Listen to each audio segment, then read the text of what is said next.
26년 실적이 더 올라가는 것도 필요하겠지만 그것도 중요하지만 중요한 건 27년 전망이 26년 전보다 더 높아지는 게 필요해요. 여기 있어가지고는 아직 이견이 있어요. 그러면 삼성전자 하이닉스 지금 가격보다는 높게 보시는 거네요. 높게 보죠.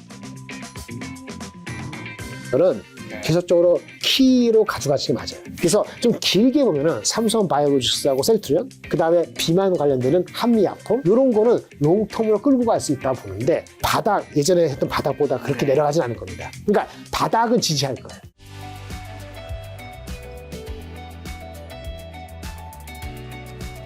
자, 지금 장을 중에 지금 촬영하고 있는데 코스피가 4,700도 뭐 장 마감하면 어떻게 될지 모르겠죠. 4,700도 돌파를 했습니다. 지금 1월 중순인데 현재 한국, 미국 증시 한번 일단 기본적으로 점검하고 요즘에 어떤 섹터들이 좀 오르고 어떤 섹터들이 떨어지고 있나요? 네네. 한국을 본다면은 네. 한국은 이제 반도체가 연초부터 강했고 네. 자동차가 CES를 계기로 해가지고 크게 튀었죠. 와, 미친 듯이 오르고 있던데요. 네, 맞습니다. 현대차뿐만 아니고 관련되는 거. 그게 가장 두드러지고요. 굳이 또 얘기하면은 약간 순환매적이긴 하지만 또 말씀을 드리겠습니다만 트럼프의 돈노 독트린이라고 너는 너 거 살고 나는 내 거 살자 그러면서 국방 조선이 좀 어저께 그저께 많이 올랐죠. 물론 촬영하는 이 순간에 오늘 수요일인데 오늘은 이제 반락이 있습니다. 네. 그래서 그 정도가 가장 큰 이슈 같고 환율이 다시 1470대가 돼가지고 약간의 경계감을 일으키는 게 대한민국의 특징이라고 말씀드릴 수 있겠습니다. 자, 코스피가 지금 4,700, 올 연초에 4,200에서 시작했던 것 같은데 아주 단숨에 돌파했는데요. 슈퍼랠리 상승의 가장 큰 동력은 뭐고 강세장 앞으로 지속되는 걸까요? 네, 가장 큰 건 반도체죠. 보시면은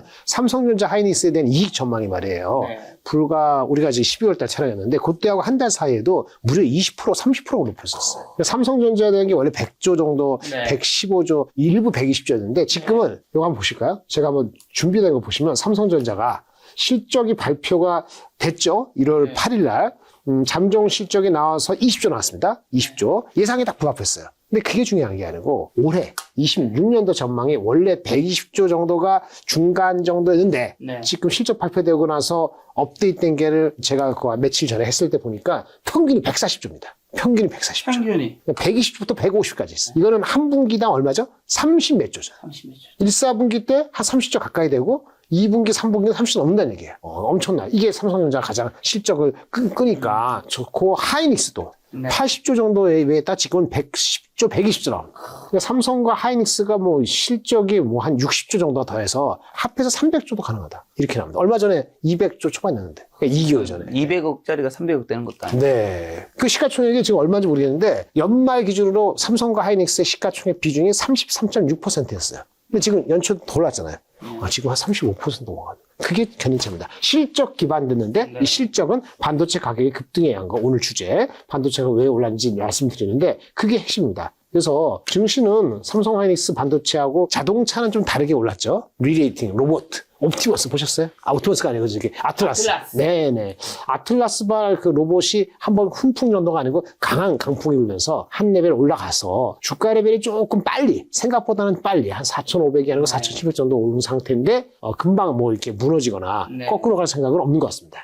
자, 그럼 최근에 투자자들 좀 동향은 어떻고 누가 사고 누가 팔고 있는 건가요? 일단 외국인은 네. 그 환율 때문에 뭐 계속 사지는 않고 네. 샀다 팔았다 합니다. 오늘도 환율 때문에 오늘도 빠지고 있어요, 사실은. 근데 빠지고는 있지만은 한쪽 섹터를 파면은 다른 쪽을 다시 삽니다. 약간 순환매적인 그 흐름을 가져가고 있어요. 그래서 외국인이 속도가 빠르지 않은 거지 장을 버렸다, 한국을. 개인들이 사니까 거기다 대고 한마디로 이렇게 패대기 쳤다 그런 속된 말로 이건 아니에요. 네. 외국인은 환율 때문에 속도 조절이 들어가 있는 상태다. 이미 포지셔닝을 한 8, 90%는 할 만큼 했어요. 그래서 뚜렷한 캐털리스트 촉매가 있으면은 더 사지만 그렇지 않으면 서두르지는 않은 상황이다라고 보시는 게 맞을 것 같아요. 그래서 네, 맞습니다. 지금 코스피가 근데 4,700까지 왔는데 이 지수 레벨에 대한 부담감은 없나요? 여전히 아니면 방금 전에 말씀하신 삼성전자, SK하이닉스 이익만으로도 뭐 300조가 될 수 있다고 하셨으니까 여전히 저평가 구간으로 봐야 되나요? 이 이익 측면에서 봤을 때는? 네, 이제 한번 제가 준비한 것 한 6가지 질문을 네. 우리 작가님하고 저하고 스스로 한번 다시 한번 해보겠습니다. 사실 이거는 한 달 전에 12월 중순에도 똑같은 질문을 하면서 했던 그건 기본 프레임워크예요. 네. 뛰어내려 알 수 있죠. 지금 6가지를 다 믿으면요. 거의 다 믿으면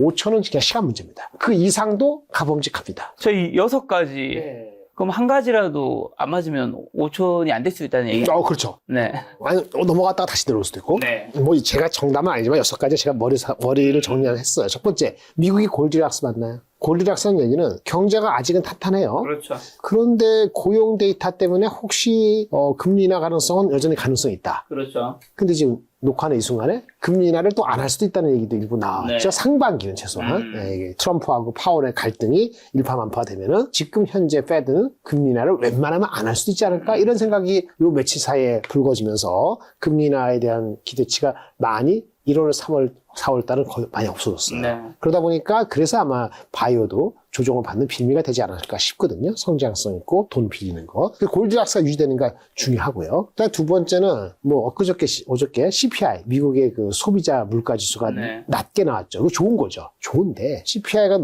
헤드라인 여기 낮게 나왔음에도 불구하고 핵심에 해당되는 거 물가 사람들의 장바구니 물가 먹는 거 푸드라든지 아니면 또 뭐죠 쉘터 또 주거비 이런 거는 오히려 올랐거든요. 그래서 사실은 페드가 그 금리를 결정하는데 핵심적인 그 데이터는 네. CPI 전체가 아니고 그거로 봤을 때는 인플레 우려를 완전히 없어졌다고 보기에는 약간 일러요. 그래서 페드가 얘기했다시피 인플레 우려가 언제까지 신경 쓰고 있어야 되느냐 했을 때 페드는 1분기 지나가면은 낮아질 거다라고 얘기했는데 진짜 그걸 믿느냐 이거죠. 인플레 우려가 1, 2, 3번만 지나가면 낮아지느냐.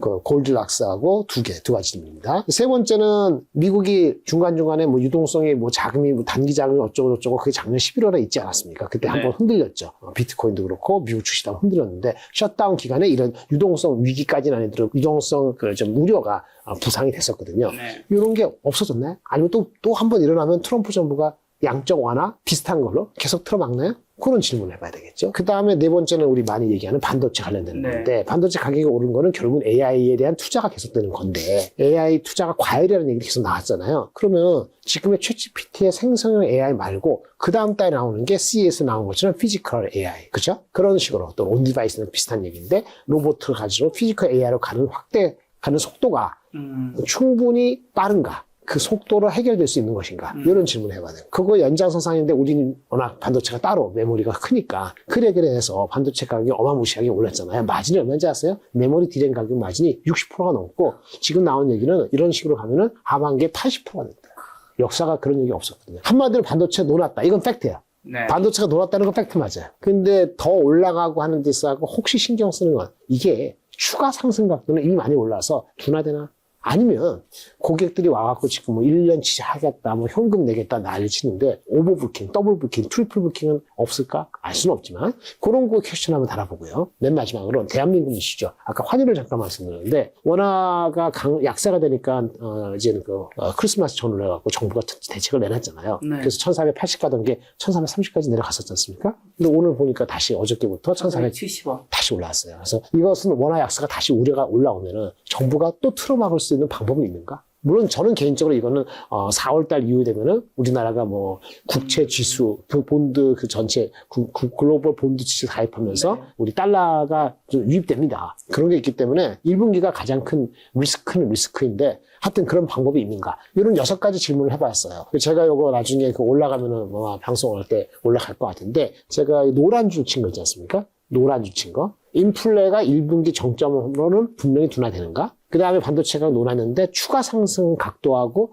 혹시 오버부킹이 나중에 연말에 있을 수 있는가? 세 번째, 원화 약세는 진짜 틀어막을 수 있는 것인가? 우리 자성적으로. 요거에 대해서는 제가 느낌표보다는 물음표 비슷하게 하고 노란색을 부여했죠. 저는 여기서 완벽하게 믿지는 않은 거예요. 그래서 4개는 믿고 3개는 좀 지켜보자. 시간을 지켜보자. 그런 얘기를 해서 저는 원래 생각해도 이맘때는 한 4,500 정도 1월달 생각했는데 예상보다 실적이 워낙 좋고 돌다 보니까 그보다 좀 낯이 올라갔습니다. 이게 싸냐 안 싸냐 우리 작가님의 핵심에 대해서는 워낙 실적이 전망이 높아지니까 정확히 우리나라의 코스피의 EPS가 얼마인지가 정확히 계산이 안 돼요. 대충 5천이 되면은 12배는 아닌 것 같고 11점 몇 배 되는 것 같아요. 5천이 되면 11점 몇 배는 과거 패턴을 봤을 때는 고점 맞아요. 근데 우리가 릴레이팅이 되고 있다 그러면 고점이 아닐 수도 있는 거죠. 그래서 5천 정도는 뭐 요거 대충 한 5개 정도 믿으면 시간을 두고 가볼 수 있는 거 아니냐. 1월이 될 수도 있고 아니면 1분기 중에 될 수도 있고 이렇게 말씀을 드릴 수 있겠습니다.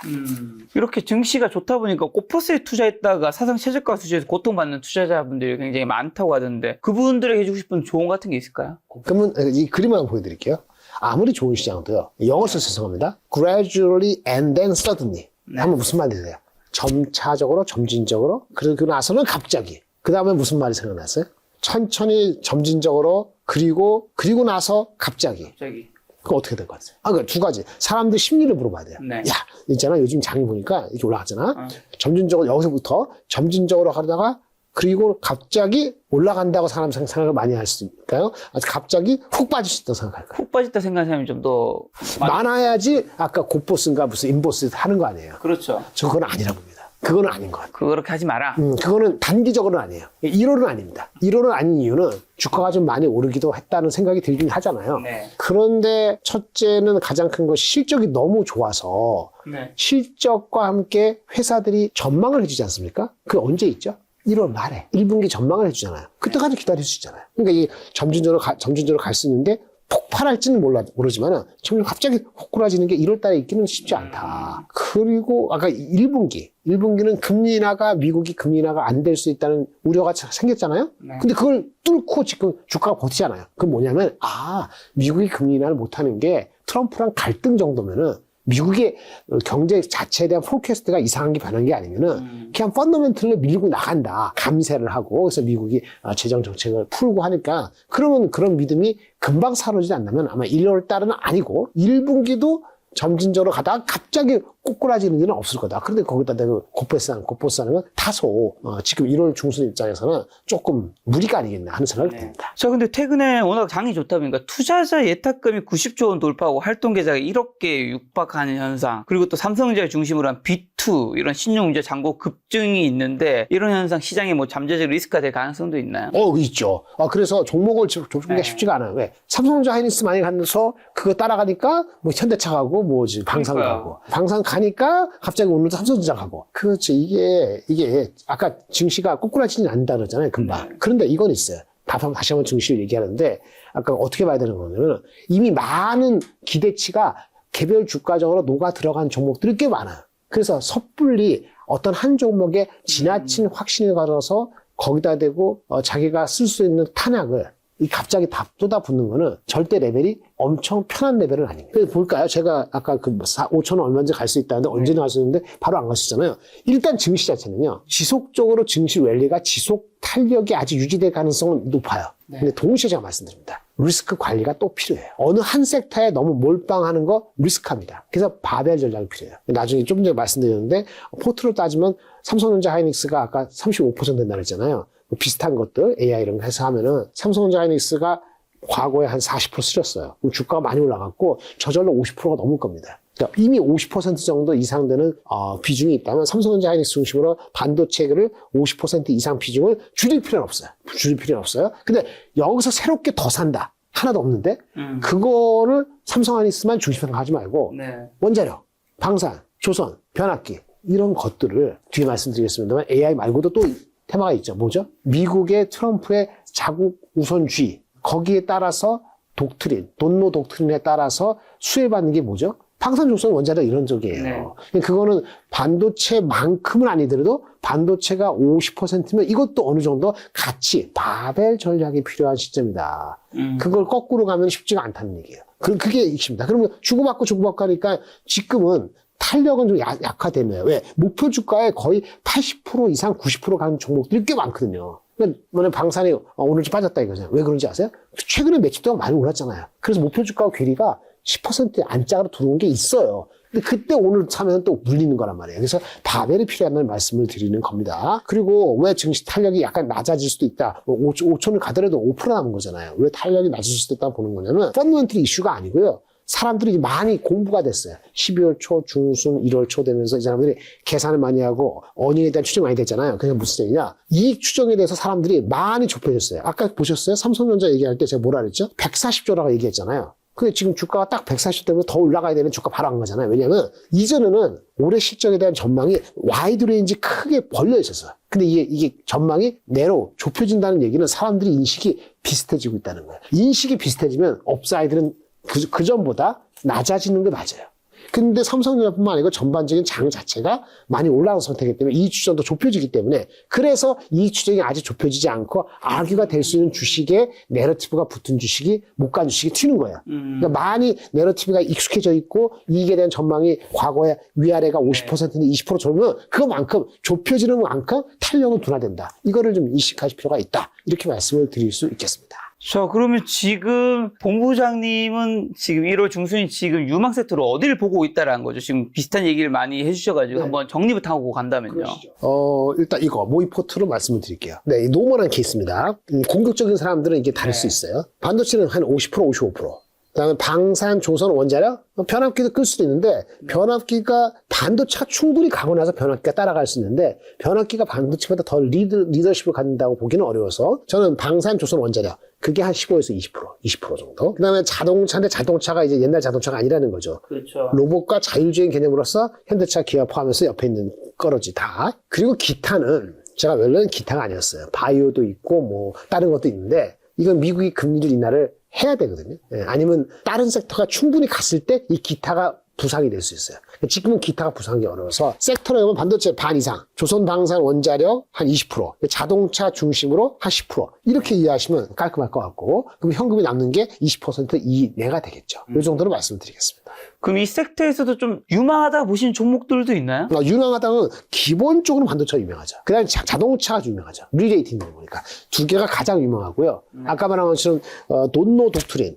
먼노 독트린 아니고, 그 독트린은 뭐냐면, 시진핑, 당신, 대만을 바로 먹으려고 이런 짓을 하지 말고, 하지만 나도 대만에도 신경 안 쓸게. 이런 얘기잖아요. 지금 네. 트럼프가. 그 다음에 푸틴한테는, 그래, 우크라이나하고 협력을 해서 이렇게, 평화협정해. 나중에 네가 야욕을 갖고 뭐 유럽을 어떻게 하고 나토가 어떻게 붙을지 나는 일단 손 좀 떼고 있을게. 유럽도 알아서 방어할 텐데 니네들이 합의를 하든지 말든지 해. 나는 좀 손 뗄게. 대신에 뭐죠? 미국, 중국하고 러시아한테 얘기한 건 여기 아메리카 지역에 있는 거, 뭐 브라질, 쿠바, 뭐 저기 그 멕시코, 그다음에 뭡니까 얼마 전에 했던 베네수엘라 이런 거 신경 쓰지 마. 네. 이건 내 거야. 내 거야. 이 얘기잖아요. 이게 돈노 독트린이거든요. 이 얘기는 뭐냐면 이제 과거처럼 서유럽에 가서 동유럽에 가서 야 너네 GDP의 3% 이상 5%는 궁극적으로 방위 산업에 써야 되라고 막 강압적으로 했는데 그렇게 할 필요 없어요. 스스로 알아서 하게 만드는 거죠. 그리고 미국이 엄청나게 방산에 대한 투자를 27년도 회계년도 거를 1조 6천억 달러로 엄청 늘렸단 말이에요. 그러면 그거 늘면은 뭐 미국이 투자를 늘면은 미국의 방산 투자를 많이 하면 거기에 우리가 팔릴 수도 있죠. 항공기 같은 거 팔 수 있는데 그거 말고도 미국이 그렇게 들면 딴 나라들이 그 늘릴 수밖에 없잖아요. 방위 투자를. 그러면 이제 한국이 가장 납기가 빠르고 가장 해외 구축도 이제 점점 하는 거니까 이전에 작년 여름 가을에 있었던 그 랠리 다음에 방산이 많이 죽었잖아요. 근데 연말 되면서 같이 올라가는데 이번에 만약에 이걸 뚫게 되면은 거래량이 수반되면은 이거는 리레이팅이 될 가능성이 다분히 있어요. 물론 단기적으로 너무 많이 올랐기 때문에 오늘 녹화하는 이 시점에 한 2, 3% 빠지는 것도 아주 이상한 건 아닙니다만은 추세가 다시 올라가는 게 충분하다 해서 꺾인다 이렇게 보기에는 돈노 독트린과 같이 손을 잡고 간다. 조선도 비슷한 얘기가 될 수 있다고 보여지고 물론 그 전에는 일단 AI 관련되는 원자력과 변압기도 있는 거죠. 그것도 키 맞추기. 전체적으로 반도체 그 다음에 돈노 독트린 관련되는 키 맞추기. 요게 한 섹터가 있는데 이 방산 조선 원자력이 아주 새롭게 뭐 유망하냐? 뭐 3개월 사이에 그런 거 없죠. 반도체는 가격이 폭등했잖아요. 그 오늘 주제. 반도체가 폭등한 얘기를 오늘 주제로 이렇게 할 텐데 근데 그거하고 아까 그 현대차가 아틀라스를 포함해서 로봇화된 거는 이건 새로운 거잖아요. 그렇죠. 그래서 지금 전망이 어떠냐고 좀 오늘 1월달 중순 이게 아니고 길게 봤을 때 전망은 반도체하고 자동차죠. 네, 그렇게 말씀드릴 수 있습니다. 조방원이 작년에 굉장히 뜨거웠다가 쉬고 있었는데 올해 또 다시 뭐 반도체만큼은 아니어도 어느 정도 꽤 많이 오를 수 있다는 얘기네요. 맞춰서 갈 수 있다라고 보는 거죠. 그러다 보니까 바이오라든지 저기 뭐 음식료라든지 기타 등등이 지금 바로 같이 동참하기에는 조금 여력이 딸리는 거죠. 2차 전지도 그렇고. 그렇게 이해하시면 좋을 것 같습니다. 그러면 이제 로봇 측면에서 이 자율주행과 로봇에서 자동차에서는 아무래도 지금 현대차 관련주들이 굉장히 주가가 좋잖아요. 오히려 뭐 로봇만으로 했을 때는 CES 이후에 로봇 관련주라고 하는 레인보우 로보티스라든가 류일 로보티스라든가 이런 두산 로보티스는 주가 좀 조정도 좀 있었잖아요. 네, 잠깐 있었죠. 네, 맞습니다. 이렇게 이 같은 로봇 섹터라고 볼 수 있는데 현대차의 로봇과 관련된 현대차 회사들은 오르고 이게 좀 차이가 있는 걸까요? 네, 리레이팅 된 거죠. 현대차는 리레이팅. 평가를 달리한다. 로봇 주가로 볼 거냐 말 거냐 지금 확정된 건 아니고 로봇 주가의 개념이 만약에 가미되는 거 사람이 동감을 하면은 과거에 PBR이 0.65, 0.7 이렇게 갔던 거에서 ROE가 10% 가까이 나오니까 정상화된다. 그러니까 자동차 대수의 판매에 너무 연연하지 않는 레벨로 가는 계기가 있었을 거 아니에요. 이게 자율주행이 될 수도 있고 로봇, 애틀라스 로봇으로 인해서 생산성이 늘어나고 그걸 또 팔면 되면 보스턴 다이내믹스에 대한 평가로 인해서 또 현대차 계약하고 이런 리레이팅 스토리를 붙는다면 이것이 1배 정도는 가지 않을까. 라는 최근의 컨센서스가 빨리 높아지고 있어요. PBR 1배면은 애널리스트 다른 분들만 45만 원, 48만 원까지 나오거든요. 그 목표 주가를 한꺼번에 이제 가능성이 있다 보고 좀 오른 거가 있는 거죠. 물론 자동차 자체 판매가 생각보다 너무 안 좋으면은 올라가는데 한도가 있을 겁니다. 그렇죠. 마치 테슬라 같은 경우에 이제 그 로봇 택시 포함해서, 네. 옵티머스 포함해서 테슬라가 엄청 높게 많이 갔잖아요. 450불 네. 갔는데, 중간중간에 흔들릴 때가 있죠. 왜 흔들리죠? 자동차가 안 팔린대. 유럽에 50% 줄었대. 이런 얘기하면 또 그 영향을 받긴 받잖아요. 근데 현대차도 그런 레벨로 바뀔 수가 있는 거죠. 물론 절대 레벨은 테슬라만큼 증명된 건 없으니까, 아까 아틀라스 로봇 나온다 했는데, 그거 업앤러닝에서 파는 거 보려면 올 가을쯤 되거든요. 그러니까 지금은 내러티브를 먼저 땡기는 거예요. 6개월 이상 땡기는 거니까 이런 땡기는 작업은 뭐 1분기 정도까지는 계속 지속되다가 다음에는 이제 그래 넘버까지는 아니더라도 실체를 보여줘. 어떻게 잘 되고 있는지. 이번에 선보이고 말고 그거가 보여주는 올 가을에는 좀 테스트가 되겠죠. 이렇게 본다면 자율주행 로봇이 현대차의 리레이팅 스토리에 들어가는 거하고 이미 올랐던 레인보우나 뭐 SPG나 뭐 또 하이제나 거의 리레이팅 할 게 없는 거네요.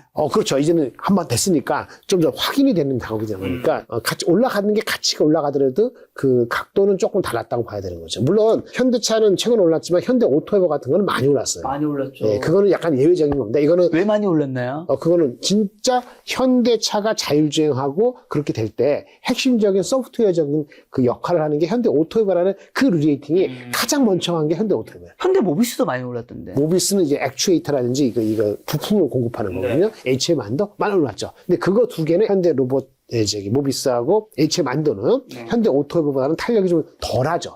그게 이제 각자의 원래 생산하는 제품에 의한 밸류가 있기 때문에 밸류를 타려고 할 정도로 이 애딩하는 것이 좀 약한 거예요. 어쨌든 이 세 개 기업 다 지금 로봇 밸류 체인과 다 관련이 있는 네네, 거죠. 자율주행 로봇 다 관련이 있는 겁니다. 그러면 현대 그룹의 계열사의 주식들은 앞으로 좀 좋게 보시나요? 좋게 봅니다. 다만, 현대 오토에버는 개인적으로, 조금 빨리 오는 감이 있어서, 기간 조정이 좀 있으면 오히려 편하지 않을까라는 생각이 개인적으로 가고요. 이게 뭐, 28년 숫자가 애널리스트가 예측을 안 하기 때문에 지금 정확히 모르는데, 28년 넘버로 따져도 아마, 글쎄요, 28년 어떻게 될지 모르니까 함부로 말씀드리긴 어렵지만, 그래도 한 PR 50배, 60배가 되지 않았을까 싶거든요. 그래서 한 번 정도 쉬어갈 수도 있고, 뭐 그런 상대 H만도도 가고, 현대차가 가고 나면 기아도 가고, 이렇게 가지 않을까 싶어요. 밸류를 조금 보긴 볼 겁니다. 너무 많이 올랐기 때문에, 단기적으로. 트럼프 정부의 로봇 산업 육성 행정명령 전망 속에서 그러면 제조강국이 한국의 글로벌 로봇 공급망의 핵심 파트너로 좀 부상할 가능성도 충분히 있는 건가요, 이제는?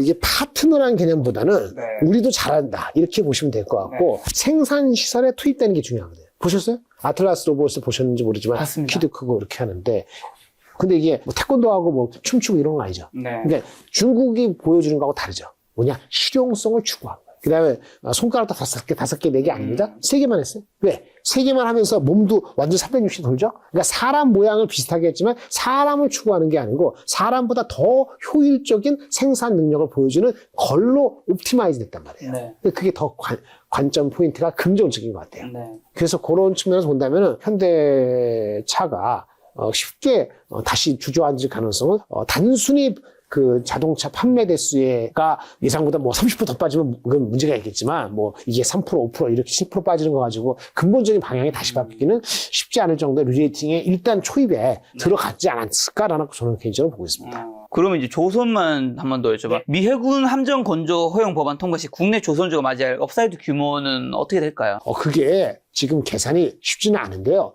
일단 최근에 그런 나온 것들이 있어요. 연초에 원래 뭐 호위함 아니면 그런 거 군함 말고 호위함 같은 거 보급함 이런 것들이 미국이 준비한 게 있었는데 그것들이 이태리 뭐 프랑스 해가지고 원래 설계한 방식을 하게 되는데 이게 잘 안 되고 있어요.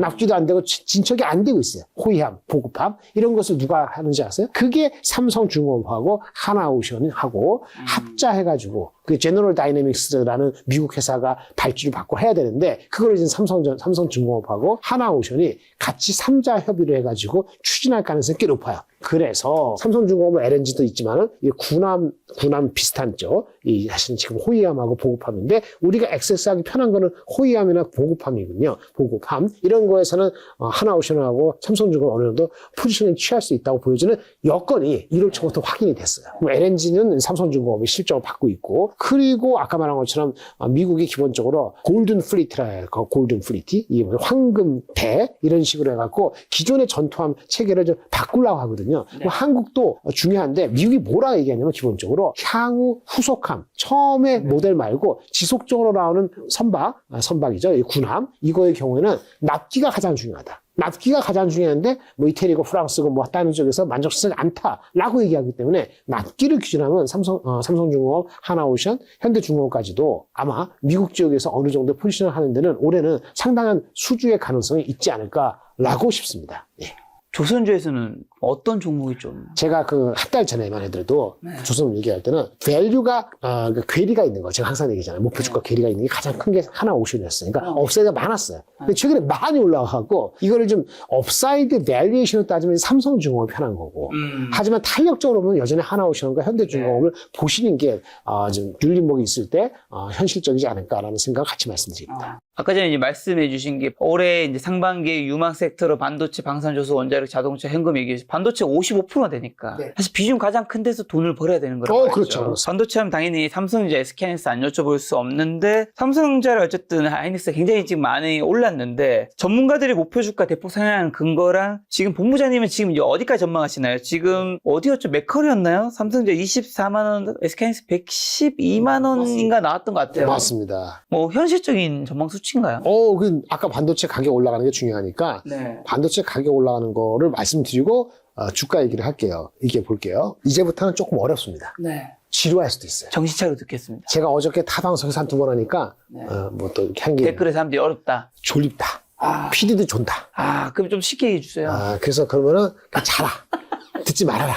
눈에 맡겨라.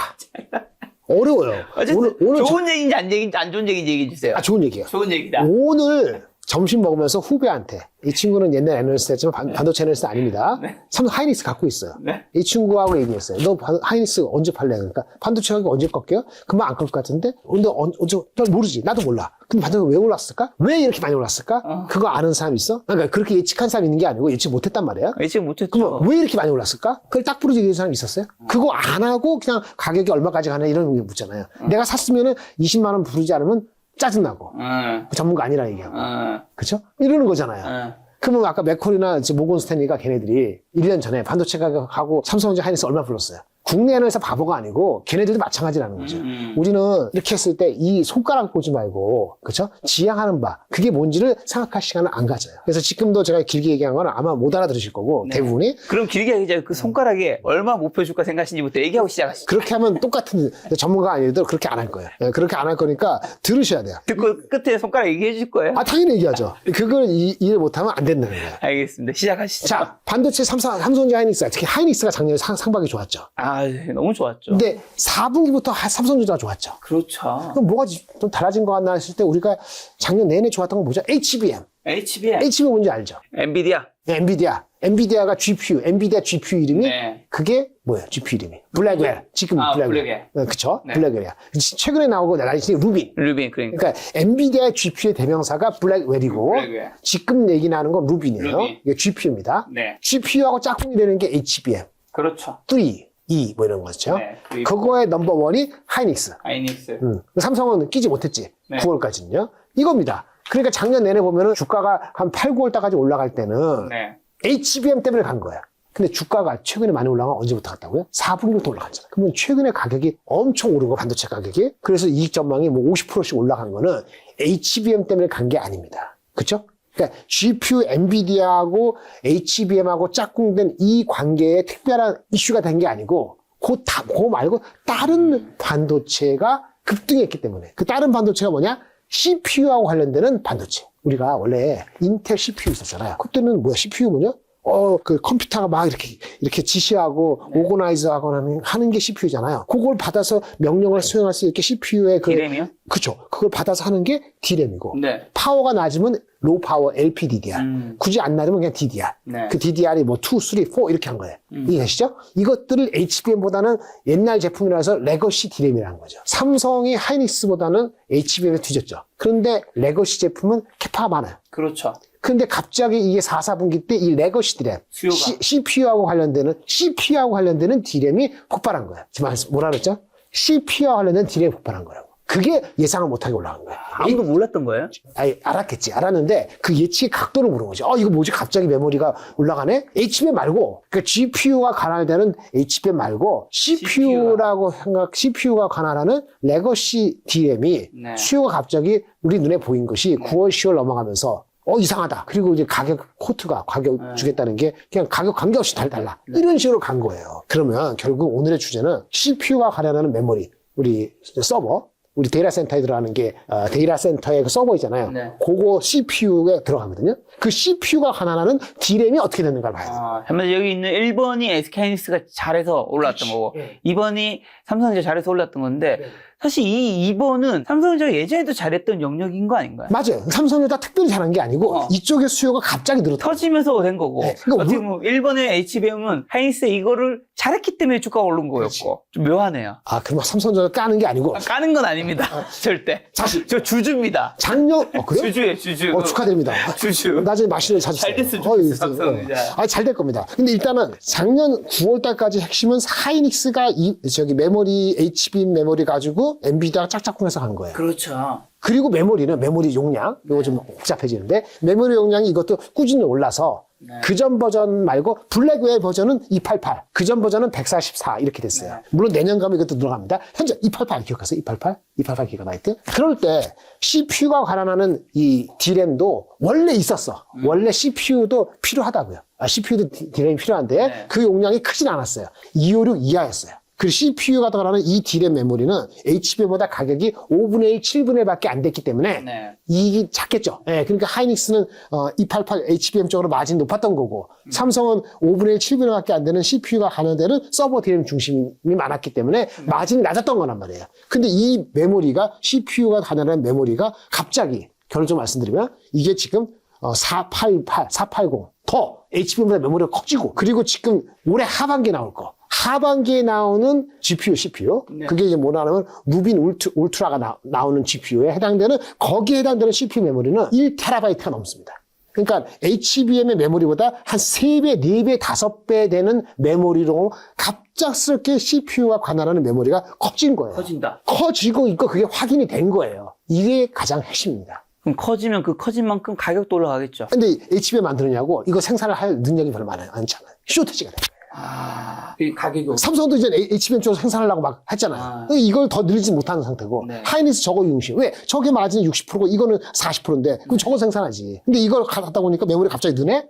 CPU가 다는 일반 D램이 생산량이 많지가 않네? 투자를 많이 안 했기 때문에. 삼성전자가 오른 건 요거 때문인 거네요. 그러니까 이게 더 큰 거죠. 크다. HBM4가 아니고. 아직 HBM4는 엔비디아 공급 안 되지 않았나요? 아직 안 됐죠. 네. 하이닉스도 아직 물량이 거의 3월달로 미뤄졌다 그러는데 그거는 엔비디아의 GPU하고의 관계되는 거고 다른 얘기고 어쨌든 중심은 9월달까지 HBM 하이닉스. 삼성전자는 메모리 CPU 때 메모리가 갑자기 그러면 결론은 여기까지 이해했어요. 네, 그럼 CPU가 관할하는 메모리가 왜 늘었는가? 그걸 알아야 될 거 아니에요. 근데 우리가 여기서 이제 복잡한데 우리 챗GPT 하잖아요. 막 작업 이렇게 막 시켜. 얘가 과거에는 좀 생각을 덜 했는데 이제는 추론하고 생각을 많이 하는 그런 레벨로 가고 있죠. 추론을 많이 한다는 거는 추론을 잘한다는 거는 내 말귀를 잘 알아듣는 거잖아요. 여기서 중요한 게 저장을 많이 해둬야 돼요.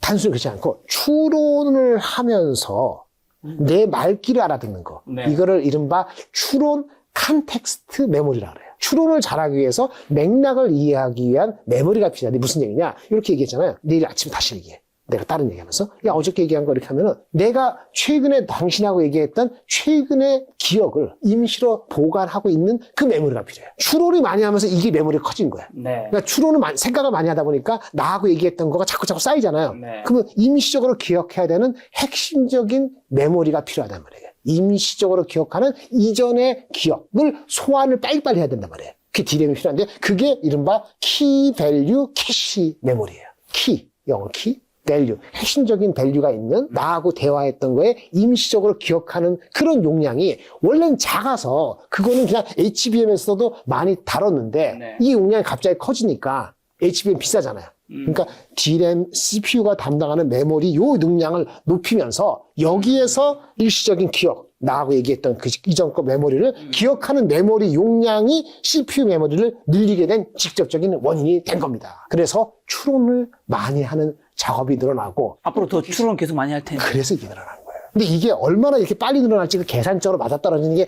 얘네들도 몰랐던 거예요. 막 넣으니까, 키밸류 캐시 메모리, 근데 HBM으로 충분했는데, HBM은 더 늘지 않고 비싸니까, 근데, 그럼 CPU가 일반 DRAM이 하면 좋겠네? 근데 여기 캐파가 준비가 안 됐네? 이게 된 거예요. 이 가격이 아까 5분의 1, 7분의 1이라 그랬잖아요. HBM보다. 근데 이거 늘리는 게 더 편하죠. 그렇지 않습니까? 5분의 1, 7분 이걸 늘리는 게 편하지. 근데 이거 준비가 안 됐다고. HBM 생산을 해야 되고. 근데 중요한 건 추론형 메모리. 그러니까 AI를 에이전트화 시켜갖고 마구마구 부리면 얘가 추론을 예전보다, 작년보다 올해 더 많아질 거 아니에요. 그리고 그렇게 하는 사람들이 예전에 1억 명이었으면 이제 더 늘어날 거 아니에요. 엄청 많은 사람이 동시에 하고 그리고 비슷한 추론을 강화하면은 기억하는 그 임시적인 메모리라는 그 임시 메모리 키값이 엄청나게 늘어날 수 있다. 이건데 HBM 비싼데 일반 서버 디램에 CPU가 하는 메모리에서 그거를 늘리자. 이렇게 나온 거죠. 네. 이게 핵심입니다. 그래서 키 밸류 캐시형 메모리가 늘어났다.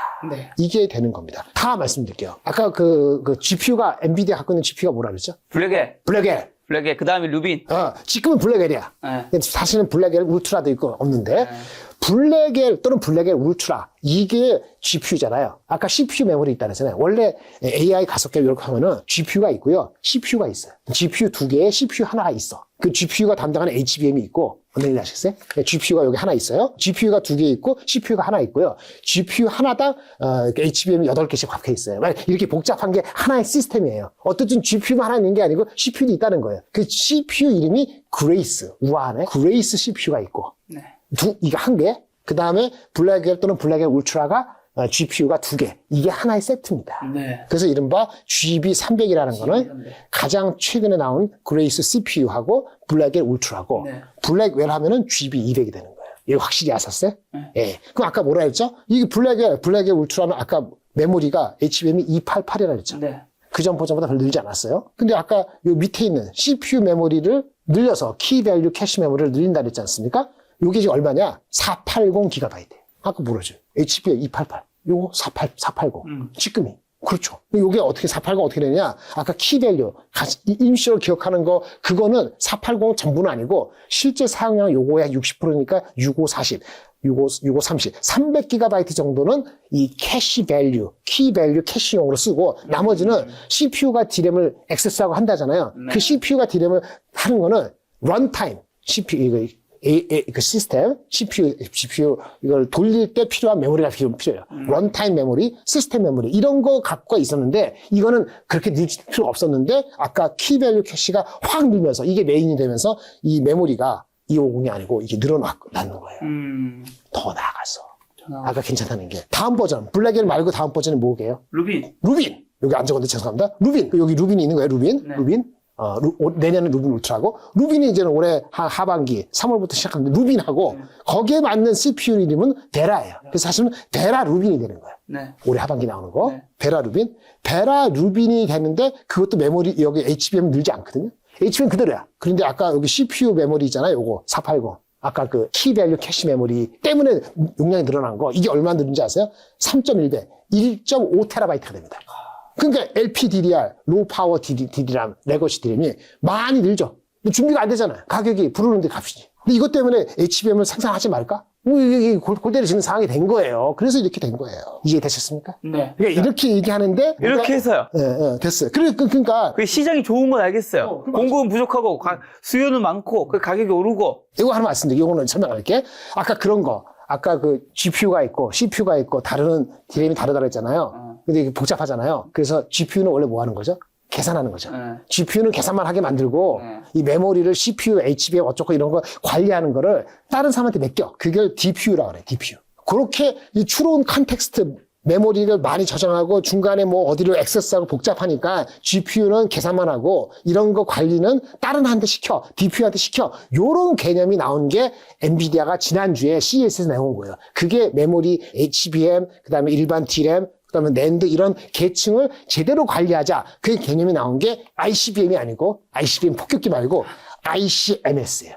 Inference Context Memory Storage. 네. 추론할 때 맥락을 잘 이해하기 위해서 메모리를 어떻게 관리할까? GPU는 계산만 하세요. 요거 메모리의 키밸류 어쩌고저쩌고 하는 거 이 DPU한테 맡기세요. 요런 개념이 중요한데 어쨌든 간에 그래서 이게 메모리가 LPDDR이 HBM이 늘어나는 속도가 아니고 LPDDR 메모리 올라가는 속도가 장난이 아니게 늘어난다는 거죠. 그래서 그 가격 예측이 얼마나 올라갈지 모르잖아요. 그럼 맨날 부르는 거야. 계속 올라가니까 그냥 계속 업데이트하는 거야.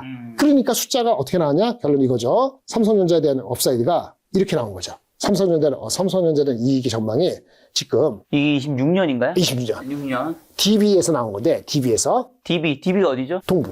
네. 네. 이게 실적 발표되기 전이었어요. 근데 실적이 비슷하게 나왔잖아요. 네. 그러니까 크게 바뀌지 않았을 것 같은데 150조. 이게 보면 25조, 30조, 35조. 그 다음에 KB증권은 123조였는데 여기 바뀌었어요. KB증권이 요거 실적 발표된 걸로 145조. 그리고 아마 1분기가 25조가 아니고 전체 29조 정도 됩니다. 그래서 아까 제가 말씀드린 것처럼 아까 전망이 이렇게 나온 거죠. 요게 30조로 시작해서 1분기 때 연간이 140조. 네. 근데 여기서 이슈죠. 아까 4, 5개월 사이 반도체가 이렇게 더블 될지 몰랐잖아요. 네. 그러니 내년도 전망을 어떻게 하죠? 예측해야 될 거 아니에요. 올해 140조인데 내년도 전망이 내려갈까요? 올라갈까요? 올라가는 거 아니에요? 그러니까 올해 전망은 많이 좁혀졌죠. 네. 버려져 있다가. 그래서 실적에 주가가 반영이 된 거고 주가가 더 빨리 튀려면 마치 우리가 5,000 가고 5,200 가고 5,500 가는 이 각도를 더 올라가려면은 새로운 게 뭐가 필요하지 않습니까? 그렇죠. 마찬가지로 올해 전망이 140조라는 건 이 사람들이 다 알아. 물론 실제 되면은 반응할 수도 있지만은 어느 정도 안다고 봐야 되지 않겠어요? 100%는 아니더라도. 네. 그렇죠. 그러니까 아까 말씀드렸잖아요. 전망이 인식이 좁혀지면은 주가는 많이 반영됐기 때문에 그 다음부터 올라가는 탄력은 낮아진다 그랬잖아요. 네. 그럼 그 탄력을 다시 높게 하려면 뭐가 필요합니까? 26년 이 실적이 더 올라가는 것도 필요하겠지만 그것도 중요하지만 중요한 건 27년 전망이 20년 전보다 더 높아지는 게 필요해요. 근데 여기 있어가지고는 아직 이견이 있어요. 그 전망의 이견을 어떻게 미냐에 따라 갖고 주가의 탄력이 달라지죠. 26년은 이견이 없는데 이견이 많이 좁혀진 거지. 27년은 좀 이견이 있는 상황이라서 아직 시간이 있으니까. 약간 좀 애매한 부분이 그게 보시면 119조도 있어요. 140에서 119조 되잖아요. 그러면 주가는 어느 순간에 분명히 내려갑니다. 내려가겠죠. 근데 180조도 있어요. 그럼 또 주가 튀겠죠. 이 거리가 멀잖아요. 근데 많은데 140조 이하가 9개 중에서 6개죠. 9개. 증권사 제가 며칠 전에 한 거 9개 중에서 6개가 140조 이하야. 근데 평균이 142조야. 이게 뭐죠? 160조 이상이 많이 부른 거지. 지금 컨센서스는 모아지지 않은 거죠. 아니 근데 컨센서스가 영업이익이 119조에서 182조면 63조나 차이 나는 건데 그러니까 내 말이 전망치가 너무 크게 차이 나는 거 아니야? 그렇지. 근데 4개월 전에도 그랬어. 4개월 전에도 26년을 바라볼 때 그랬다고. 80조, 90조, 100조 부를 때 140조 부른 사람이 있었어요. 근데 이제 모아진 게 좀 더 올라간 게 분명히 150조, 160조 있지만은 모아졌잖아요. 근데 모아졌다는 얘기는 주가가 다 반영됐다는 게 아니고 많이 반영됐다고 추론할 수 있겠죠. 아까 장도 그렇고 어떤 주식도 그렇고. 그러니까 더 캐탈리스트는 올해 게 만약에 140조가 아니고 170조. 그럼 반영하겠지만 그 정도의 더 추가가 아니면은 내년도 실적에 대한 전망을 언제 얼마만큼 받아들일 것이냐 이게 중요한데 그건 역시 아까 가격 얘기했을 때 반도체 가격 얘기했을 때 키밸류만 얘기했잖아요. 사실은 복잡하면 키밸류 말고도 또 있어요. 키밸류도 기억하는 거. 요게 잠깐 기억하는 게 D램이에요. D램은 빨리빨리 끄집어내는 게 중요하니까 빨리빨리 끄집어내는 게 중요하지. 메모리가 1.5TB가 엄청 는 것 같지만 이거 엄청 는 거 아니에요. 네. 우리가 했어. 옛날 추억은 안겨주자. 옛날 추억은 뭐죠? 자주 안 끊어져. 안 꺼내죠. 근데 추억은 존나게 많잖아. 네. 60년 살면은. 네. 근데 저기 깊숙이 있죠. 깊숙한데 추운 곳에 보관해야 되잖아요. 네. 그 추운 곳에 옛날 거 자주 안 꺼내는 거. 속도는 필요 없어. 어렵게 생각나면 돼. 속도는 내가 액세서 속도는 필요 없고 어딘가 기억해야 돼. 근데 많이 살면 되게 많잖아요. 그러니까 메모리 기억할 건 되게 많아. 근데 내가 소화는 천천히 해도 돼. 그거 필요한 거는 D램이 아니고 다른 메모리 필요해. 낸드 메모리. 그래서 이거를 가끔 보기 때문에 추운 곳에 된다. 그래서 콜드 데이터라고 그래. 근데 우리가 아까 AI 얘기할 때 HBM이 GPU와 같이 막 말 돈다 그랬고 그렇죠. 키밸류라든지 기본적인 시스템을 돌아가게 만드는 키밸류 있기 전에는 그런 용도로서 DRAM에 LPDDR이 있었고, 그거는 순간순간 기억하는 걸 잠시 기억해서 빨리 끝내는 그런 용도로서 갑자기 부상된 거고, 그다음에 추억 속에, 이건 아까 핫데이터고, 콜드 데이터 같은 거는 액세스는 늦지만은 많이 필요한 거. 이게 필요한데, 낸드도 가격이 작년 4,4% 올랐어요. 생각해보니까 많은 거 작업시키고 남는 그 추억들을 어디다 기억해놔야 되잖아요. 그렇죠. 원래 그런 건 가장 가끔 보는 거니까 싼데 하면 돼. 하드디스크 드라이브, HDD, 기계적인 거. 근데 이거 갑자기 늘어나니까 HDD하고 갔어. C게이트하고 웨스턴 네. 하드디스크가 더 많이 좋아하니까 얘네들이 투자를 안 했네. 그러니까 HDD 업체도 HDD 반도체 아닙니다. HDD 업체도 투자를 안 했어. 이 콜 데이터를 기지. 네. 왜? 옛날에 PC 업체, PC에 관련되거든요. PC가 들쑥날쑥했잖아요. 얘네들이 학을 떼어갖고 투자를 제대로 안 했네. 그런데 AI 때문에 이거 콜 데이터도 많이 필요한데 네. HDD가 없네? HDD 업체한테 하려니까 우리 없는데 어떡하지? 그런 거예요. 그래서 HDD보다 가격이 5배, 10배 비싼 거. SSD. 네. SSD 업체한테 갑니다. 그러니까 HDD가 원래 싸잖아요. 그러니까 SSD에서 HDD를 옮겨가는 게 가격 때문에 잘 안 갔거든요. 네. 근데 이거는 이제 속도가 좀 빠르. 네. 그러니까 반도체니까 HDD보다 속도 빠르고 근데 가격이 더럽게 비싸서 안 썼는데 HDD가 준비가 안 되니까 SSD 업체에 가서 이거 좀 많이 만들어줘 그런 거예요. 근데 이거 만들면 어떻게 돼? 낸드가 있었지. 근데 낸드가 아까 HBM 있었고 일반 LPDDR 레거시가 있고 낸드라는 새로운 제품 있잖아요. 낸드가 마진이 제일 낮거든. 그러니까 삼성 하이닉스가 어떻게 했어요? 낸드 투자를 했겠어요? 아니겠죠. 작년 1년 전에 삼성도 하이닉스도 낸드가 적자였습니다. 이제 30%야. 이익률이. 고작 30%야. 아까 디램이 얼마라고요? 60%, 50%. 낸드 투자 안 했을 거 아닙니까? 그러니까 이 콜드 데이터가 HDD에 갔는데 HDD가 없어서 SSD 가격 비싼 거 하는데 이거 만드는 게 필요한 낸드는 또 투자를 안 했다. 그러니까 이게 난리가 난 거지. 그래서 이렇게 돼서 아까 말한 것처럼 이렇게 갑자기 변하니까 어떻게 되냐. 올해 포캐스트들 이제 갑자기 업그레이드 하면서 모아졌어. 간신히 쪽팔리지 않게 애널리스트들이 2개월 사이에. 근데 지금 내년도 포캐스트를 의미 있게 할 수가 있겠어요? 없겠어요? 예측이 안 되겠네요. 그러니까 내년도 포캐스트가 의미가 돼야지 주가가 더 하면 뜨겠죠. 그런 시즌이 안 온다는 게 아니고 그게 빨리 올지 안 올지 나도 모르겠다는 얘기예요. 이 넘버가 좁혀지고 호플리 올해 넘버 140, 150조에다가 한 20% 더 얹힌 숫자가 진짜 가능하다면 뭔 얘기인지 아시겠죠? 그러면 지금 13만 원, 14만 원까지 온 주가가 더 올라가려면 충분히 있다라고 얘기를 할 수 있습니다. 그러면 20만 원, 20만 원 부른 게 타당성이 없지 않다고 얘기할 것 같은데 내년도 숫자가 그렇게 좁아지거나 아니면 더 올해보다 20% 성장할 것이냐에 대해서 저는 아직 모르겠다. 그러면 지금 목표 주가의 평균이 우리나라 애널리스트 기준으로 한 18만 원 정도예요. 우리나라 18만 원 삼성전자. 네. 그러면 이제 기세가 좋을 때는 제가 보통은 이제 0.8 곱하거든요. 0.8? 그 얼마? 88, 64면 14만 4천 원이잖아요. 다 왔네? 기세가 좋잖아요. 예측이 안 되니까. 함부로 팔지 말아야 돼. 예를 들어서 8, 90% 하면 얼마 될까요? 그러면 15만 원, 16만 원 나올 수 있다고 생각이 되죠? 그래서 나온 숫자가 이런 숫자가 나옵니다. 목표 주가 얘기를 하는데 이런 게 봐요. 삼성전자를 지금 이익 전망을 약간 낮은 형태로 10배 정도 주면 16만 원 정도 나와요. 저는 여기까지 봅니다. 일단 여기 끝이라는 게 아니에요. 여기 끝이라는 게 아니에요. 일단은. 그러면 삼성전자 아까 말한 것처럼 아까 18만 원, 20만 원이 더 가려면은 요게 좀 좁혀지거나 좁혀지면서 20% 성장이 있게 되면은 18만 원 이상 갈 수 있다고 얘기했잖아요. 제가. 근데 그걸지 안 그럴지는 시간을 두고 보고 지켜보자. 팔자는 얘기 아니고. 그러면 아까 15분 주면 무슨 말이냐. PER 10배 정도인데 사실 이익 전망이 높은 거는 17만 원도 나와요. 그러니까 16만 원, 17만 원 얼추 바라볼 수 있는데 모든 사람이 다 알아. 올해 실적 기준으로. 그러니까 14만 원, 5천 원, 16만 원 가는 사이에 이익 실현이 분명히 나올 겁니다. 근데 이 정도는 가치가 있다고 최소한 보수 보더라도 이렇게 보는 이유는 지금 마이크론이 얼마나 와야 돼. 마이크론이 삼성하이닉스는 뒤져 있지만 미국 회사니까 밸류가 높아야 낮아요. 일반적으로 높죠. 우리가 많이 릴레이팅 되면은 우리가 크게 안 뒤질 수도 있죠. 현재 마이크론의 주가가 340불 정도 근처인데 얘네들의 PER이 얼마냐면 9배 중반이에요. 현재. 그러니까 마이크론이 실적이 좋아서 마이크론도 실적이 좋아서 저절로 목표 주가가 현재 주가 높아질 수도 있죠. 현재 주가는 340불, 컨센서스는 목표 주가는 400에서 500불이거든요. 400불, 500불은 뭐냐? 이익 전망이 높아질 수도 있고 밸류에이션이 9배 중반이 아니라 11배가 될 수도 있는 거잖아요. 근데 지금 현재 9배 중반이니까 삼성전자 하이닉스를 그 정도에서 캡을 씌우고 만약에 그렇게 본다면 그러면 10배 정도 했을 때 16만 원, 17만 원, 16만 원 하이닉스는 더 디스카운트가 된다라고 보는 거예요. 왜냐면 삼성전자는 파운드리도 있고 뭐가 있으니까. 네. 그러면 삼성 하이닉스는 8배 정도나 7배 하면은 이게 8, 90만 원 정도 나와요. 여기까지가 바라볼 수 있는 현재의 실적에서 일단 마이크론을 고정시켜 봤을 때 이렇게 된다는 거고요. 여러분들이 얘기하는 20만 원, 20 몇만 원 이런 거는 아까 말한 것처럼 이게 이상 되려면 실제 되려면은 내년 숫자가 좀 더 긍정적으로 모아져야 된다. 그렇게 보는 사람도 있지만 이렇게 결론을 지시겠습니다. 그러면 지금의 삼성전자 하이닉스 기준 했을 때 예를 들면 삼성전자만 말씀드리면 삼성전자 지금의 주가는 이 영업이익에 맞춰져 있는 건가요? 네. 거의 한 85% 맞춰져 있는 거죠. 그럼 이 영업이익이 만약에 그대로 나오거나 근사치가 나오면 더 주가가 뭐 오르고 막 그런 건 아닌 뭐가 더 필요합니다. 그 뭐가 더 필요한 게 아까 내년 게 있고 또 하나는 우리나라의 원화가 강세가 되면은 대한민국의 시가총액 더 큰 거에 수급이 좋아지겠죠.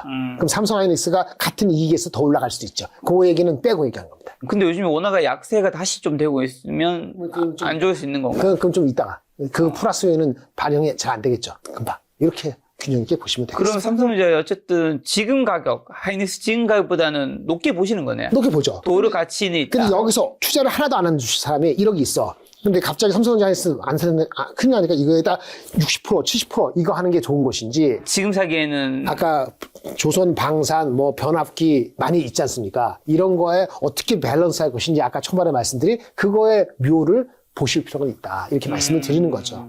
자, 그러면 이제 궁금한 건 저도 삼성전자 주주라서 궁금한 건데 이 가지신 분들은 지금 그 걱정 많이 할 것 같아요. 두 가지의 제일 고민이겠죠. 이거 어디까지 오를까? 얘기했잖아, 지금. 네, 그건 이제 해결됐는데 언제 팔아야 되지, 우리? 그거 좋은 질문인데 이거 필요 없고 언제 파는 거는 말이죠. 돈이 쓸 때가 있을 때가 파면 돼요. 돈이 쓸 필요가 있어요. 사람들은 고점에 팔고 싶어. 아니 그런 얘기 하지 말고 돈이 쓸 필요가 있을 때 기묘할 때 그러니까 자기가 전세 사고 집 사고 아니면 람보르기니 사고 람보르기니가 필요한지 모르지만 예를 들어서 자기가 꼭 필요하고 주관적 객관적으로 봤을 때 돈 필요한데 이걸 팔아야 돼. 여기가 나온 돈밖에 없어. 그럼 팔아야지. 많이 올랐으니까. 근데 그렇게 하면 너무 이상할 것 같죠? 그러면 할게요. 여기서 반도체 주식에서는 이거 팔고 딴 거 살 게 더 매력적이면 그거 사는 거죠. 그게 현대차가 됐을 수도 있고 뭔 얘기인지 아시겠죠? 그러니까 한 거에 맹물되지 않고 다른 거에서 오포튜니티가 이거보다 20, 30% 더 있다 그러면은 이거 많이 오르는 거에서 이미 많이 이익을 봤으면은 일부 이익 실현을 할 수도 있죠. 나는 그렇게 안 해도 그렇게 할 사람이 생길 수 있는 주가 레벨이다라고 제가 제안을 드린 게 이거예요. 그건 감안해야 된다. 삼성전자가 이거 이제 영업이익이 이거보다 높게 나와야 주가 오른다 이슈인데 올해 HBM이 엔비디아에 공급이 되면요. 네네. 그 반영돼 있는 거예요, 주가에. 근데 아까 LPDDR 그거가 1.5TB가 얼마 되는지 반발은 없는지 그거는 오픈 퀘스천이에요. 그래서 지금 빨리 팔 필요는 없는데 어쨌든 간에 사람들은 그런 관점에서 이 실현하는 사람들 나올 수도 있다. 그러니까 밸런스 있게 바벨 전략으로 가자. 이런 얘기를 하는 거 이렇게 얘기하면은 삼성전자 주주들은 아씨 너무 싸. 20만 원, 20만 원 불러 이렇게 얘기하는데 PR 밸류가 15배, 13배 가는 거는 쉽지가 않다라는 걸 말씀을 드립니다. 시클리컬 주식이 아니라는 게 증명이 돼야 되는데 그게 1분기 실적만 30조 나온다고 그게 증명되는 건 아니거든요. 반도체라는 것이 LPDDR도 이렇게 올랐지만은 만약에 가격이 계속 오르는 말이죠. 마진이 80% 되면은 반발이 있어요. PC 업체들이고 휴대폰 업체들이고 이런 것들이 지금 반발 못하지. 워낙 슈트지니까. 반발하는 게 내년에 생길 수도 있거든요. 그 내년도 전망은 내년 초하고 내년 하반기 또 다를 수도 있기 때문에 언제 이 전망을 끌어당기실 것인가는 좀 지켜봐야 돼요. 하이닉스, 삼성전자 이렇게 주가 오른 게 이 사이클이 굉장히 좋았기 때문도 있잖아요. 이번 슈퍼사이클 그럼 언제까지 좀 가는 건가요? 슈퍼사이클은 3년 연속으로 한 30% 이상 성장이 있어야 돼요. 아까 말한 것처럼 올해 실적이 140을 나온다고 슈퍼사이클이라고 단정 못해요. 진짜. 연상 못해요. 내년도 실적까지 한 20% 올라가면 슈퍼사이클일 겁니다. 라고 있을 수 있어요. 근데 그 판단이 1분기냐 아니면 3분기냐 봤을 때는 난 믿어라고 믿는 거하고 사람들이 그걸 인식하게 하는 시점하고 다를 수 있다는 얘기죠. 제가 슈퍼사이클 아니라 말씀드리는 게 아니고 그래서 그거는 조금 시간이 필요할 수 있다라는 생각이 듭니다. 만약 반도체 가격이 1분기 때도 50% 올랐어? 2분기 때 20% 오르고 3분기 때 5% 오르고 4분기 때 플랫이다. 예를 그렇게 됐을 경우에 그걸 어떻게 규정할 것이냐는 것은 사람들이 그때 모아지는 중지를 봐야 돼. 근데 무작정 내년도 무조건 해서 내년 삼성전자 200조 되고 하이닉스도 200조 된다고 부르는 사람이 계신데 외국계에서. 근데 그 사람이 나는 6개월 전에 어떤 예측을 했는가 한번 물어보고 싶어. 그런 건 그런 예측할 수 없거든요. 그러니까 마찬가지로 그 사람들의 예측이 틀리다는 게 아니고 그게 맞는지는 좀 더 점검이 필요하다 그런 말씀을 드리는 거예요. 자, 그럼 오늘 이제 말씀하신 유망 섹터, 반도체, 방산, 조선, 원자력, 그 다음에 자동차에서 뭐 로봇과 자율주행, 현금 얘기해 주셨은 거에서 언급 안 한 게 지금 원자력과 좀 변화기 좀 더 구체적으로 한번 더 여쭤봐야 될 것 같은데 한미 원자력 협정 개정 논의가 국내 원전 업종의 중장기 밸류에이션을 좀 어떻게 변화시킬까요? 그거는 긍정적이긴 한데 구체적으로 나오고 이제 확정이 돼야 되는데 오도까지 받을 수 있으니까 두산 에너빌리티하고 현대건설은 계속적으로 키로 가져가시는 게 맞아요. 근데 실적이라는 것도 한 번 있잖아요. 근데 아마 건설에 익스포저가 되어 있는 현대건설은 실적은 충분하지 않을 수도 있어요. 그러니까 지금까지 못했다면 현대건설도 실적 체크는 한번 해봐야 될 필요가 있다. 네. 두산에너비레이트는 다른 얘기죠. 네. 두산에너비레이트는 그 롱텀 수주에 한 거니까 지금 최근에 이렇게 많이 올라온 거 9만 원 네. 가까이 했나? 이거는 정당하다고 봅니다. 아직 목표 주가 괴리가 있기 때문에 갖고 계신 분이 파실 필요는 없다. 이렇게 말씀을 드릴 수 있겠습니다. 그리고 메타든 글로벌 빅테크가 원전 공급 계약에 뛰어든 현상은 국내 원전주에 어떤 시사점을 좀 줄까요? 그것도 좋은 거죠. SMR 이런 건 매우 좋은 네. 거고요. 다만 우리가 메타랑 다이렉트를 거래하거나 이런 건 별로 많지가 않기 때문에 그렇게 수혜를 할 수는 없지만 전반적으로 SMR이라든가 원전 자체에 대한 우호적인 분위기가 국내 그 정치권에서도 예전과 달리 좀 바뀌고 있잖아요. 그런 측면은 밸류에이션 멀티플이 나빠질 가능성은 별로 없다. 네. 예, 이 속도는 주가 많이 올라갈 때 이것 속도가 여기까지 최근에 올라간 30%가 바로 30% 올라간다. 자꾸 주식이 많이 올라가니까 지금 올라온 것만큼 봤으니까 그거만큼 그 각도로 올라간다 생각하는데 그건 아닐 수 있다는 걸 생각하셔야 돼요. 중간에 흔들릴 수 있어요. 미국이 금리를 인하를 안 한다고 얘기하는 게 JP모건에서 나왔잖아요. 아까 CPI 넘버 얘기할 때. 그러면 분명히 성장 위주로 빚을 내는 주식은 한 번 정도는 체크를 당할 수도 있거든요. 네. 내가 그런 주식을 좋아하는데 그 많이 오른 상태에서 돈을 많이 내면은 네. 한번 물릴 수도 있어요. 그러니까 분산하고 분할하고 이렇게 해야 되는 겁니다. 안 그러면 물리는 종목이 10개 했을 때 2-3개 나올 수 있는 장이에요. 이렇게 말씀드리겠습니다. 그리고 원전은 건설 기간이 좀 길잖아요. 당장 실적은 없고 기대감으로 오르는 것에 대한 리스크는 없나요? 예를 들면 두에빌이랑 현대건설 아까 이제 토픽점으로 좀 얘기해 주셨는데 두에빌이 지금 시총 10위 안에 드는데 사실 시총 10위 안에 종목들 중에서 가장 영업이익이나 매출이 떨어질 거란 말이죠. 당연하죠. 그러니까 밸류가 부담이 되죠. 부담이 되죠. 당연히 되니까 그 가다가 그래서 아까 말한 것처럼 목표 주가 보셔야 돼요. 네. 애널리스트 목표 주가 괜히 갖다 놓은 게 아니에요. 애널리스트 목표 주가 90%, 95% 가잖아요. 사지 마세요. 어떤 주식도 하지 마세요. 그러니까 기세가 너무 넘치고 밸류가 싸다. 주가가 많이 올랐는데 100% 올랐는데 여전히 싸다. 삼성하고 하이닉스가 왜 버티냐면 여전히 안 비싸거든요. 근데 아까 지금 말씀하실 때 비싸다고 느끼는데 되게 많이 와서 목표 주가가 붙었어. 5% 이내로. 그럼 사면 안 되지. 이미 때가 늦거나 다음 기회를 기다려야 되는 거죠. 그러니까 그게 대표적인 것이 넘버하고 좀 괴리가 있는 종목들은 그런 리스크를 안고 가기 때문에 그런 섹터를 예를 들어서 원전을 자기 포트에 그것만 15% 한다? 그건 너무 투머치. 근데 원전에서 두에빌 현대건설만 꼽으신 이유는 그건 뭐예요? 가장 대장주고 가장 애널리스트 예측을 하기 때문에. 그리고 비교될 수 있는 현대건설이나 두산에너비레이트가 갖고 있는 커스터머 있잖아요, 미국에. 네. 그거하고의 정보 플로우가 그나마 리스크가 할 수 있기 때문에 이 종목이 10% 빠지는 20% 빠질 때 아무것도 손도 못 대고 이런 상황은 벌어지기가 쉽지 않거든요. 근데 작은 종목은 진짜 변동성이 커요. 그래서 지금 레벨에서는 조금 조심할 필요가 있다. 이렇게 말씀드리겠습니다. 삼성 바이오로직스 셀트리온도 5조 클럽 입성 노리고 있는데 실적 모멘트가 금리 인하 기대감이 안 물린 바이오주 투자 매력도는 어떻게 보시나요? 이게 금리 인하를 미국이 상반기 못 하잖아요. 그러면 지금 주가 모멘텀을 금방 받기는 어렵습니다. 가장 우선순위가 뒤쳐졌어요. 그런데 삼성 바이오로직하고 셀트리온하고 이건 CDMO하고 CMO 이렇게 하는 거잖아요. 그 다음에 우리 기술 라이센싱 해주는 중기업들 이런 거하고는 좀 다릅니다. 그래서 좀 길게 보면은 삼성 바이오로직스하고 셀트리온, 그 다음에 비만 관련되는 한미약품, 비만, 요런 거는 롱텀으로 끌고 갈 수 있다고 보는데, 나머지 것들에서 라이센싱 해가지고 기술 라이센싱이 언제 되냐, 안 되냐, 이런 거는 네. 사실은 그 기술 라이센싱 되면 확 되지 하지만, 그때까지는 금리에 따른 센티먼트가 주가에 많이 반영이 돼요. 그리고 아까 중우장대한 조선방산, 뭐 반도체 이렇게 가면은 수급이 딸려요. 그래서 JP모건 컨퍼런스도 이번 주 끝나잖아요. 그러니까 어제부터 흔들흔들 했지 않습니까? 그 흐름에서 더 빠지지 않더라도 기간 조정, 기다림이 필요할 수 있기 때문에 우선순위 놓기는 어렵고 그나마 제약바이오에서는 중우장대 길게 가져갈 수 있는 거는 롱통을 봤을 때 6개월 정도, 3개월 이상 보면은 삼성바이오로직스나 셀트리온은 안전등 넘버가 나오기 때문에 한미약품이나 그거는 비만 치료제는 중장기 트렌드가 잡혀있기 때문에 그런 주식들은 조정받을 때 갖고 가셔도 나쁘지는 않다. 그리고 2차전지 섹터가 굉장히 작년 4분기에 살짝 반등했다가 또 다시 고꾸라졌는데 전기차 캐즘 극복 ESS 모멘텀을 재돌아갈 시점은 언제일까? 아니면 재료가 다 끝난 건가요? 전체적으로는 끝났는데 예전에 했던 바닥보다 그렇게 네. 내려가진 않을 겁니다. 그러니까 바닥은 지지할 거예요. 근데 모멘텀은 아까 바이오랑 비슷해요. 금리 인하가 늦게 되는 상태에서 이거는 가장 이슈가 되는 게 뭐죠? ESS 때문에 올라왔잖아요. 그런데 전기차가 안 팔린다네? 생각해보니까 넘버를 해본 말이죠. ESS가 포캐스트가 됐지만은 원래 포캐스트 될 때부터도 전기차하고 비교했을 때 더 많다고 예측은 아무도 안 했어요. 그러니까 사람들이 올라올 때 네. 욕심을 낸 거지. 그러니까 다시 지금은 전기차가 안 되니까 ESS가 이게 메워지지는 않는 거야라는 현실이라는 인식을 최근에 해서 주가가 다시 반락했기 때문에 네. 좀 어느 시간이 지나면 이게 적정한 레벨에서 바닥을 확인하고 올라올 겁니다. 근데 그게 언제냐? 아마 4분기 실적 발표되는 1월 말 2월 달이면은 그래요. ESS 때문에 올라왔는데 실적이 완전 내려왔지만은 그래도 실적이 내려오는 전기차 빠지는 것이 무지막지하게 빠지는 건 아닙니다. 미국이 경기가 침체가 안 되면 그러면 다시 올라갈 거예요. 그래서 지금은 트레이딩 업 지금 트레이딩 다운이지만 다시 트레이딩 업 정도는 되는데 구조적으로 아까 다른 섹터 대비했을 때 매력적인 근본적인 건 아닙니다. 절대 주가가 내려간다는 얘기가 아니고 여기 박스에 갇혀서 전기차가 팔리는 거, 그거는 미국 경제의 성장이 좋아지는 거. 그런 걸 보아야지 될 것 같아요. ESS만 가지고 이게 쭉쭉쭉 20% 30% 올라가는 그런 거에 돌아올 수 있다고 그렇게까지 보기에는 그건 too much 낙관. 이렇게 말씀드리겠습니다. 그럼 자사주 매입과 소각 적극적으로 실시하는 기업들이 높은 수익률을 기록한 구조적 이유는 좀 뭘까요? 당연하죠. 이제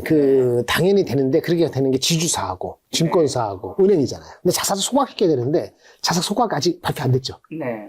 이게 확정이 되는 게 필요합니다. 그렇다면 지주사 하나 정도는 가져가도 나쁘지 않은데 네. 아까 말한 것처럼 탄력은 좀 기다림이 필요하고요. 대표적인 게 SK. SK 스퀘어는 하이닉스랑 같이 가니까 다른 애니멀이고 SK입니다. LG는 자회사들이 별로 실적이 안 좋아서 바로 붙기는 어려워요. 그래서 SK 정도만 주시면 보시고 그 다음에 증권이냐 은행이냐는 건 증권이 훨씬 낫죠. 아까 똑같은 자사 소각이나 뭐 자사주에 배당을 하더라도 일단 배당 수익률이 은행도 작진 않은데 증권은 거래량이 늘면 그렇죠. 좋잖아요. 근데 4분기 때 3분기 대비 거래량이 43% 늘었어요. 그리고 그 5대 그 증권사의 영업이익이 아직 발표 안 됐습니다만은 영업이익이 예상 컨센서스보다 15, 18% 더 잘 나올 예상되고 있어요. 근데 은행은 그런 게 없잖아요. 그 실적도 은행은 조금 약간 미스해요. 왜? 충당금하고 뭐 ELS 무슨 손실해주고 이런 거 다 반영되게 있어갖고 실적이 약간 미스해요. 증권은 실적이 좋고 거래량이 늘었는데 4분기 43%, 네. 1분기 또 늘고 있잖아요. 네. 그러면 기다리면은 그냥 가요. 증권은 가는데 신규 상품에 대한 거 뭐 종합투자계좌라든지 IMA라든지 이런 것도 이제 론치했거든요. 네. 미래에셋 한국투자증권. 물론 미래에셋증권이 워낙 다른 것 때문에 뭐 스페이스X 때문에 미리 선반영돼서 미래에셋증권은 뭐 그렇긴 하지만은 덜 오른 거 종목, 이게 알찬 종목 이런 거는 뭐 삼성증권도 괜찮고 뭐 다른 증권도 나쁘지 않은 것 같아요. 그래서 증권주 오케이, 은행은 기다려야 된다. 그다음에 지주회사는 결국은 그런 게 액션이 확실히 해야 되기 때문에 SK 정도만 본다. 이렇게 요약할 수 있겠습니다. 말씀하신 증권주에서 배당소득 분리과세 기준 맞추기 위해서 증권주들이 배당을 대폭 확대할 가능성도 있는 건가요? 있는데 그것도 확인해 봐야 될 것 같아요. 네. 가능성은 있죠. 그래서 증권을 전반적으로 갖고 계신 분은 팔지 마세요. 근데 방금 말씀하신 지주사, 증권, 은행이 사실 또 많이 오르기도 하지 않았나요? 올랐다가 조금 은행은 조정받았고요. 증권은 빨리 안 올라갔었지 빠지지 않았어요. 그러니까 만약에 셋 중에 가져가면 증권주 하나만 하면 네. 이렇게 말씀드리겠습니다. 저 오늘 다양한 섹터와 지금 다양한 종목들도 한번 여쭤봤는데 지금 5천만 있다면 좀 어디에 그러면 딱 어디에 어떻게 투자하면 좋을까요? 아까 말씀드린 그 네. 포트폴리오 그거 그대로고요. 다만 이렇게 말씀을 드리겠고요. 포트폴리오는 반도체, 방산조선. 이 머리 아프잖아요. 보기. 현금. 그냥 지수 사세요. 지수. 미국 S&P 아니면 한국 코스피요.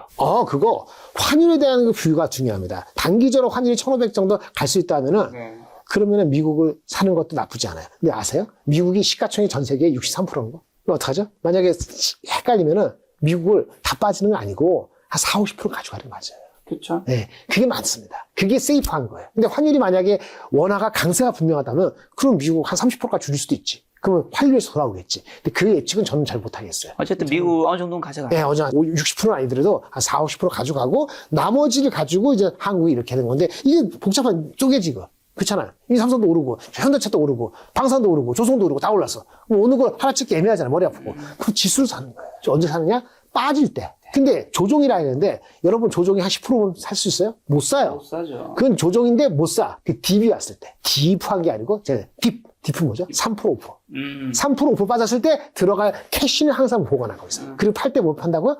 안 가는 놈을 파는 거야. 가는 놈을 파는 게 아닙니다. 안 가는 놈을 손실을 확정하는 버릇이 들어야 되고 가는 놈은 가급적으로 아까 말한 것처럼 다른 거 살 게 있을 때 파는 그런 습관을 들여야 되는데 거꾸로 하면은 손실을 늦게 확정 짓고 이익은 조금만 먹고 확정하고 이런 식으로 하면 5천만 원이 아니고 뭘 하더라도 덜 번다. 자, 또 그 시장 전체에 퍼진 포모 심리가 극에 달했을 때 혹시 고점 신호 포착하는 기준은 뭐고 지금 지금 본부장님 보셨을 때 시장은 과열이라고 보시나요? 개인 기준으로 했을 때 과열이 아니라고 보시나요? 아직 과열은 아닌 것 같아요. 과열은 아닌데 과열 조짐은 분명히 있어요. 그렇죠. 항상 경계를 하셔야 됩니다. 90조 이상 되는 예탁 자금이 있는 거 있잖아요. 예탁 자금 있잖아요. 네. 근데 이게 신용을 끌어들이는 게 분명히 늘어서 예탁 자금의 증가율보다 신용이 늘어난다. 성장률, 증가율이 그러면 분명히 위험 신호일 수 있다고 봅니다. 단기적. 근데 그런 시그널을 보셨어요? 아직은 신용 잔고가 신용으로 쓰는 게 갑자기 확 는 거야. 예탁 증가율은 뭐 정체인데. 그럼 위기라 그러잖아요. 위기까지 안 해도 위험하다 그러잖아요. 네. 근데 아직 그 얘기 못 들었거든요. 그 얘기 들으면은 전체적으로 조금 경계감을 가져야 되지 않을까. 예, 그렇게 생각합니다. 자, 1월에 이제 본부장님과 뵙고 있는데 저희 가시기 전에 마지막 투자 조언 한마디만 주고 가신다면요? 네, 자주 뵀으면 좋겠고요. 다음에는 우리 녹화하기 전에 우리 식사하고 봅시다. 열심히 얘기하니까 입이 아프네. 배도 고프고. 밥 먹고 오셨잖아요. 다른 사람. 우리. 알겠습니다. 많이 버시는데, 이제 많이 버셨지, 이미. 네. 그러니까 여기서 추가적인 이 알파의 각도는 조금은 침착히 침착하자. 네, 이렇게 말씀을 드리겠습니다. 알겠습니다. 본부장님과는 올해는 좀 더 자주 인사드리도록 하겠습니다. 오늘 만난 선생님 김장희 본부장님이었습니다. 지금까지 소중한 시간 함께해 주셔서 정말 감사합니다. 오늘도 김 작가였습니다. 고생 감사합니다. 많으셨습니다.